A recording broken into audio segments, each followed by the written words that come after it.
Hello and welcome students. As you know कि हमने हमारी फ्री ग्रामर बैच की क्लासेस में टेंस स्टार्ट कर रखे हैं और टेंस हमने मोस्टली पढ़ लिए है उसके रूल्स वगैरह। पर अब हमें आगे की क्लासेस में हमें टेंस से इम्पोर्टेंट कुछ गोल्डन रूल्स पढ़ने हैं जो कि एग्जाम्स में एरर पूछे जाते हैं, जिनसे हमने लास्ट क्लासेस में सिंस फोर से रिलेटेड इंपॉर्टेंट गोल्डन रूल्स समझ लिए थे। अगर वो क्लासेस आप कर लेते हो तो आपको कभी भी सिंस फोर में कहीं भी डाउट नहीं आएगा। सिंस फोर वाले सेंटेंसेस आपके कहीं भी आपको कंफ्यूजन क्रिएट नहीं करेंगे। तो वो क्लासेस आप ज़रूर देखना और इस क्लास के भी लास्ट तक बने रहना ताकि आपको गोल्डन रूल्स समझने को मिल जाए। अब ये इस चार्ट की मदद मदद से हमारे सारे टेंसेस क्लियर हो जाएंगे।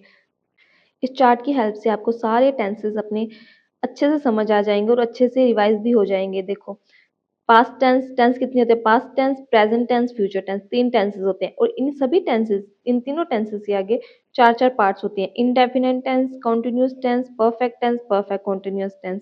मतलब past indefinite, present indefinite, future indefinite, past continuous, present continuous, future continuous, past perfect, present perfect, future perfect, past perfect continuous, present perfect continuous, future perfect continuous. ठीक है। अब देखो, पास्ट इंडेफिनिट टेंस को दो भागों में डिवाइड किया जाता है, नॉन एक्शन सेंटेंसेस और एक्शन सेंटेंसेस। मैंने आपको क्लास में अच्छे से करवाए थे नॉन एक्शन और action sentences. Non action sentence में मेन वर्ब क्या यूज होती है? वाज वर। और एक्शन सेंटेंस में मेन वर्ब होती है डिड। कौन से सेंटेंस में? ओनली नेगेटिव और इंटेरोगेटिव सेंटेंस में डिड यूज होता है। और सिंपल या अफर्मेटिव सेंटेंस होगा तो उसमें मेन वर्ब कौन सी यूज होगी? वी टू यूज होगी। अब देखो, प्रेजेंट टेंस में भी नॉन एक्शन और एक्शन सेंटेंसेस होते हैं। अब नॉन एक्शन सेंटेंस की मेन वर्ब क्या होती है? Is, am, are. जैसे ही इज डॉक्टर, तो नॉन एक्शन सेंटेंस है तो इज यूज कर दिया हमने।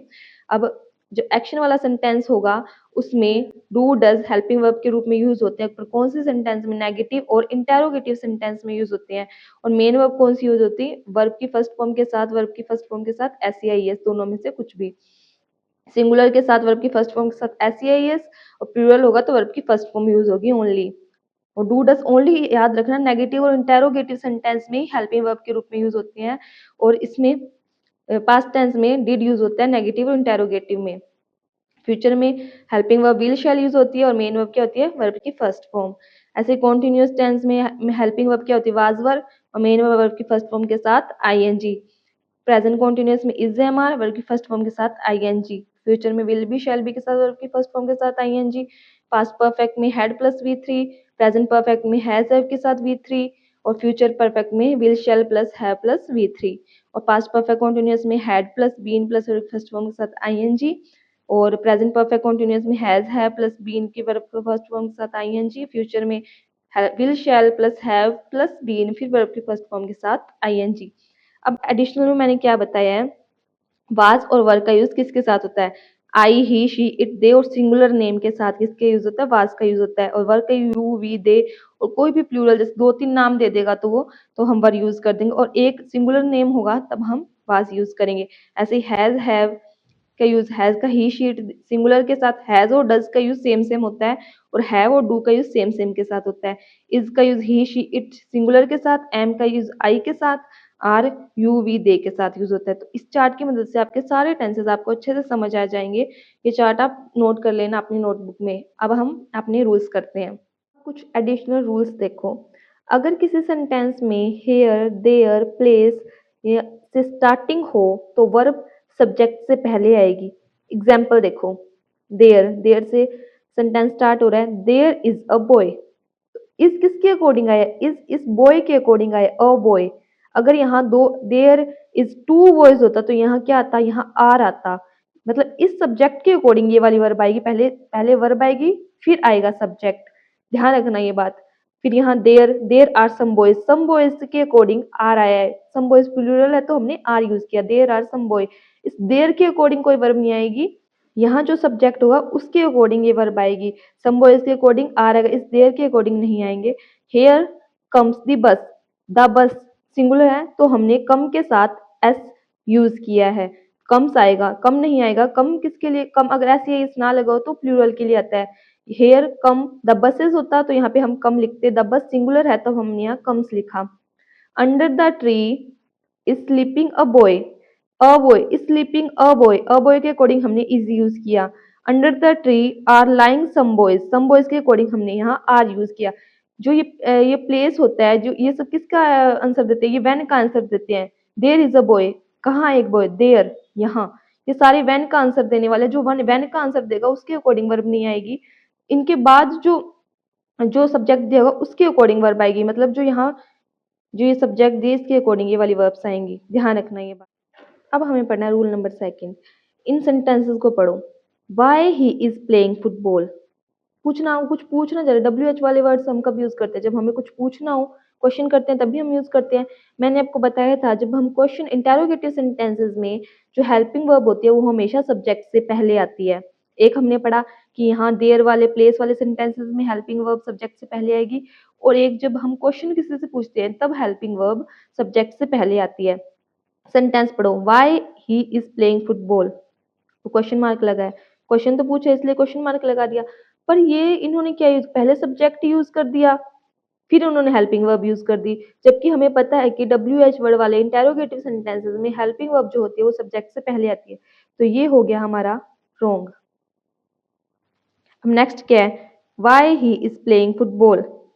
इन्होंने पॉइंट लगा के दे दिया, एक तो क्वेश्चन पूछ रहा है, डब्ल्यू एच वाला वर्ड आया है, क्वेश्चन पूछ रहा है, पर इन्होंने फुल स्टॉप लगाया, एक तो वैसे गलती हो गई, और वैसे ही इन्होंने जो सब्जेक्ट पहले यूज कर दिया, बाद में हेल्पिंग वर्ब यूज किया है, तो ये भी गलत हो गया। नेक्स्ट देखो, वाई ही नेक्स्ट देखो, why is he playing football.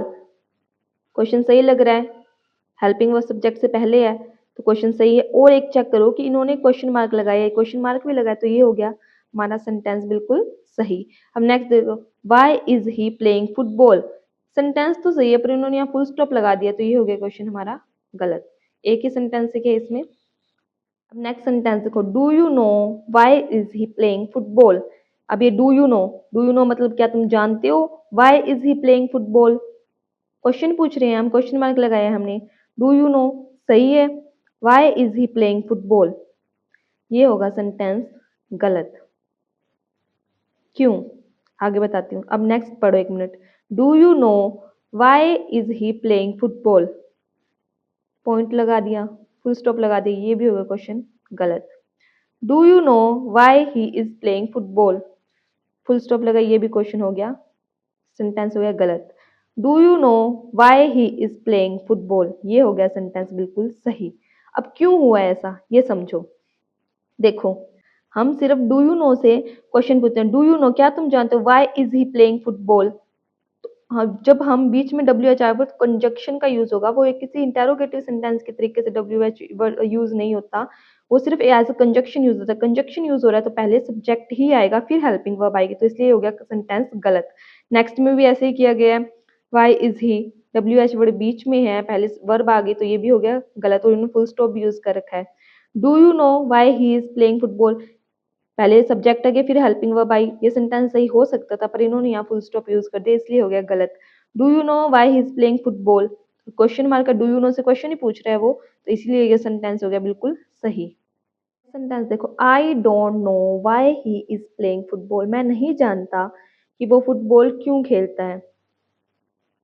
तो ये क्या है, आई डोंट नो, वो आंसर दे रहा है आई डोंट नो, क्वेश्चन थोड़ी पूछ रहे हैं वो, इन्होंने क्वेश्चन मार्क यूज कर दिया, वो बता रहा है कि मैं नहीं जानता, तो यहाँ हो गया ये सेंटेंस गलत।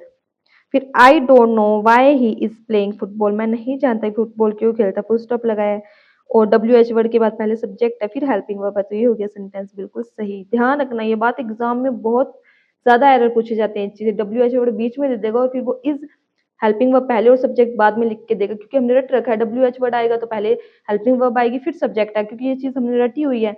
पर अगर ये बीच में आएगा डब्ल्यू एच वर्ड तो हमेशा ये कंजक्शन का काम करेगा, तो पहले सब्जेक्ट आएगा फिर हेल्पिंग वर्ब आएगी। ये सेंटेंस सही, I don't know why is he playing football, यहाँ सब हेल्पिंग वर्ब पहले आ गई सब्जेक्ट बाद में, तो ये हो गया सेंटेंस गलत। तो ये रूल हो गया हमारा क्लियर। बात हमेशा ध्यान रखना, जब हम किसी से क्वेश्चन पूछते हैं तो पहले क्लोज में हम हेल्पिंग वर्ब सब्जेक्ट से पहले लिखेंगे, जैसे जैसे हमने यहाँ यूज किया, पहले क्लोज में हम हेल्पिंग वर्ब सब्जेक्ट से पहले यूज करेंगे और दूसरे क्लोज में हम हेल्पिंग वर्ब सब्जेक्ट के बाद यूज करेंगे। ये बात ध्यान रखना, पहले क्लोज हेल्पिंग वर्ब सब्जेक्ट से पहले और दूसरे क्लोज में सब्जेक्ट के बाद यूज करते हैं, ऐसे क्वेश्चन सही होगा। तो स्टूडेंट्स हमारे टेंस मोस्टली कंप्लीट हो चुके हैं। अब हमें इससे रिलेटेड कुछ एरर्स करने हैं जिससे हमारे टेंस पूरी तरीके से तैयार हो जाएंगे और इन सारी वीडियोस को देखने के बाद आपको टेंस में कहीं भी कोई भी प्रॉब्लम नहीं आएगी। अगर आपको कोई डाउट हो तो आप मुझे कमेंट सेक्शन में ज़रूर पूछ सकते हैं। अब कुछ एरर्स देखो। Ahmed has been watching the Oscar nominated film 3 times. आपको कुछ याद आ रहा होगा, मैंने आपको बताया भी था। 3 टाइम, 4 टाइम, 2 टाइम्स ऐसे जैसे वर्ड्स आ जाएंगे तो हम कौन सा टेंस यूज़ करेंगे? इन्होंने क्या यूज़ कर रखा है? इन्होंने तो present perfect continuous tense use कर रखा है और मैंने आपको बताया 3 टाइम, 4 टाइम जैसा कुछ आ जाए तो हम क्या यूज़ करते हैं? प्रेजेंट परफेक्ट टेंस यूज़ करते हैं हम। अहमद हैज़ वॉच्ड, देख चुका है वो 3 बार फिल्म, ऑस्कर नॉमिनेटेड फिल्म। तो क्या आएगा यहाँ? Has watched. अब नेक्स्ट सेंटेंस देखो। This letter will have reached him before he will leave for Delhi. ये रूल भी मैंने आपको बहुत बार समझाया था कि किसी भी एक सेंटेंस में आफ्टर बिफोर, जैसे एक काम पहले हो रहा है एक बाद में हो रहा है तो ऐसा कुछ होगा तो हम उस सेंटेंस में 2 फ्यूचर यूज नहीं करेंगे। अगर एक फ्यूचर, मैंने आपको बताया था, रुको दोबारा बताती हूँ। अगर एक तरफ विल हैव प्लस V3 होगा तो दूसरे सेंटेंस में हम क्या यूज करेंगे? प्रेजेंट सिंपल टेंस यूज करते हैं हम। जो काम पहले होगा उसमें हम will have plus V3 use करेंगे और बाद के काम के लिए हम प्रेजेंट सिंपल टेंस यूज करेंगे, मतलब वर्ब के फर्स्ट फॉर्म के साथ एस या ईएस।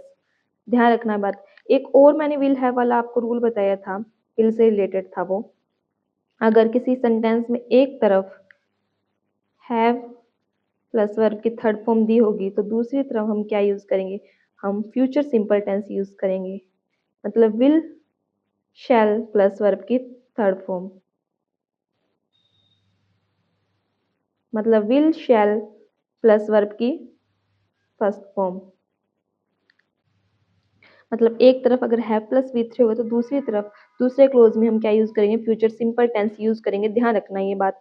और यहाँ क्या the letter will have reached him before, before he will leave for Delhi. पहले क्या काम होगा? पहले लेटर पहुंचेगा तो ये वाला क्लोज तो होगा सही, और ही विल लीव फॉर दिल्ली ये होगा बाद में, तो इसे हम किस में लिखेंगे? प्रेजेंट सिंपल टेंस में लिखेंगे। तो विल लीव को काट के हम क्या लिखेंगे? ही लीव्स, क्योंकि ही है सिंगुलर है तो हमने लीव के साथ एस यूज किया है। आई होप आपको ये आप इसकी वीडियो जरूर देखना, उससे आपको ये दोनों कंसेप्ट बिल्कुल क्लियर हो जाएंगे। नेक्स्ट सेंटेंस देखो। I had passed the examination 2 years अगो। अगो आ गया, अगो आ गया, और सिंस फोर जैसा कुछ भी इसमें नहीं दिया, पास्ट टाइम दिया सिर्फ अगो। सिंस फोर जैसा कुछ भी नहीं दिया, फिर भी इन्होंने क्या यूज कर रखा है? पास्ट परफेक्ट टेंस यूज कर रखा है। जबकि मैंने आपको लास्ट क्लास में अच्छे से बताया था कि सिंस फोर के साथ पास्ट टाइम दिया हो तब हम हैड प्लस V3 या had been plus V verb की फर्स्ट फॉर्म के साथ ING, मतलब पास्ट परफेक्ट टेंस या past perfect continuous tense use करते हैं। पर इन्होंने अगो दे दिया। मैंने आपको बताया भी हुआ है कि अगो, येस्टरडे, लास्ट नाइट ऐसा कुछ भी दिया होगा तब हम कौन सा टेंस यूज करते हैं? हम यूज करते हैं पास्ट सिंपल टेंस, मतलब पास्ट इंडेफिनेट टेंस हम यूज करते हैं। पर इन्होंने तो पास्ट परफेक्ट टेंस यूज कर रखा है तो ये होगा गलत। पास्ट को काट के हम लिख सकते हैं पास्ट। मैंने आपको बताया था अगर अगो के पहले सिंस या फोर कुछ दिया होता और फिर उसके बाद हम चेक करते सिंस फोर के साथ दिया है और फिर हम चेक करते सेंटेंस एक्शन वाला है या नॉन एक्शन वाला है, एक्शन वाला होता और इसके साथ अगर कोई पास्ट इंडेफिनिट का क्लोज दिया होता तब हम यहाँ हैड प्लस V3 यूज कर सकते थे। पर अब यहाँ ऐसा कुछ भी नहीं दिया, सिर्फ अगो दिया तो अगो देख के हम पास सिंपल टेंस यूज करेंगे। अब नेक्स्ट देखो। He ate nothing since yesterday. Since for दे दिया, सिंस फोर के साथ इन्होंने पास्ट टाइम दे दिया। अगर सिंस ना देकर ओनली येस्टरडे लिखा होता तब ये सेंटेंस बिल्कुल सही होता, पर सिंस फोर के साथ पास्ट टाइम दिया है तो मैंने बताया सिंस फोर के साथ पास्ट टाइम दे दिया। सिंस फोर दिया, पास्ट टाइम, दो कंडीशन पूरी हो रही है। तीसरी कंडीशन देखो, एट एक्शन वाला सेंटेंस है, तीन कंडीशन पूरी हो रही है, तीन कंडीशन पूरी हो रही है एक्शन वाले सेंटेंस में, तो क्या यूज करेंगे हम? प्रेजेंट परफेक्ट टेंस या प्रेजेंट परफेक्ट कॉन्टिन्यूअस टेंस। ये सेंटेंस हो गया बिल्कुल सही। हम लिखेंगे है he has eaten nothing since yesterday, या फिर हम इसे प्रेजेंट परफेक्ट कॉन्टिन्यूअस टेंस में भी लिख सकते हैं, he has been eating nothing since yesterday, वैसे भी करेक्ट हो जाता। अब ये वाला सेंटेंस पर 2 years have passed since, since आ गया, ही हैड फॉलन asleep। देखते ही पता लग रहा है कि इस सेंटेंस में क्या एरर है। मैंने आपको बताया कि सिंस फोर के बाद या तो पास्ट टाइम या पास्ट इंडेफिनिट का क्लोज ही आ सकता है, तो ये हो गया बिल्कुल गलत। क्या यूज करेंगे हम? Since he fell asleep। तो अब सेंटेंस हो गया करेक्ट। अब नेक्स्ट सेंटेंस देखो, when Ahmed reached the village he found that reports about him proceeded. जब अहमद विलेज पहुंचा उसने क्या पाया कि जो रिपोर्ट्स थी वो प्रोसीड कर दी गई थी। तो उसमें इस सेंटेंस को समझो, इसमें एक काम बाद में हो रहा है और एक काम पहले हो रहा है। इसमें पहले क्या, जो रिपोर्ट थी वो प्रोसीड कर दी गई थी और अहमद तो बाद में विलेज पहुंचा था ना। तो फिर इसको हम कैसे करते थे, जो काम पहले होता है उसे हम किस में लिखते थे? जो काम पहले होता है उसे हम लिखते थे हैड प्लस V3, और जो काम बाद में हो रहा है उसे हम लिखते वर्ब की सेकंड फॉर्म में। यही हमने पढ़ा था कि इसमें अहमद तो बाद में विलेज पहुंचा तो उसे हमने वर्ब की सेकंड फॉर्म में लिख दिया, ये बिल्कुल सही है। और नेक्स्ट क्लोज में देखो कि रिपोर्ट प्रोसीड पहले कर दी गई थी, तो इन्होंने भी इसको V2 में लिख दिया, पर इसको हम कैसे लिखेंगे? Report had proceeded. तो अभी ये सेंटेंस बिल्कुल सही। अब नेक्स्ट सेंटेंस देखो, he has served as president of the Lions Club since 15 years. Since for वाला सेंटेंस आ गया। सिंस फोर वाला सेंटेंस आते हम क्या देखें? सिंस फोर के बाद कोई टाइम, और टाइम देखो इन्होंने प्लूरल में दे रखा है। मैंने आपको बताया था प्लूरल टाइम आते हैं बिना देखे फोर लगा तो यहाँ फोर सिंस नहीं फोर आएगा। अब हो गया ये सेंटेंस बिल्कुल सही, क्योंकि फोर के बाद पास्ट टाइम दे दिया और वो प्लूरल में, तो फोर ये वाली तो हमने सही कर दी। अब देखो सेंटेंस एक्शन वाला है या नॉन एक्शन वाला है? सर्व, सर्व करना एक्शन सेंटेंस है, उन्होंने पास्ट परफेक्ट टेंस यूज कर रखा है, बिल्कुल सही है sentence. I had declined the invitation not because I did not want to go but because I had no time। अब देखो I had declined, मैं डिक्लाइन कर चुका था इनविटेशन, नॉट बिकॉज क्योंकि I did not want to, ऐसा नहीं कि मैं जाना नहीं चाहता था, बट क्योंकि मेरे पास टाइम नहीं था। सारा कुछ एक ही बात, वो पास्ट की एक ही बात बता रहा है, इसमें कोई ऐसा नहीं है कि एक काम पहले हो रहा है एक काम बाद में हो रहा है। उसने डिक्लाइन किया, एक रीजन बताया जा रहा है क्योंकि उसने क्यों डिक्लाइन किया। तो यहाँ हैड डिक्लाइन नहीं आएगा, यहाँ ओनली डिक्लाइन आएगा, मतलब वर्ब की सेकंड फॉर्म आएगी। उसने डिक्लाइन किया इनविटेशन, उस टाइम उसकी सिचुएशन क्या थी, वो ऐसा नहीं कि वो जाना नहीं चाहता था, क्योंकि उसके पास टाइम नहीं था। उसमें ऐसा कोई एक काम बाद में और एक काम पहले, ऐसे तो कोई सिचुएशन नहीं है। तो हम ओनली वर्ब की पास्ट में बात है तो हम ओनली पास्ट में ही बात लिखेंगे, पास्ट परफेक्ट टेंस में नहीं लिख सकते। अब नेक्स्ट क्लोज देखो, it is time we should have done something useful.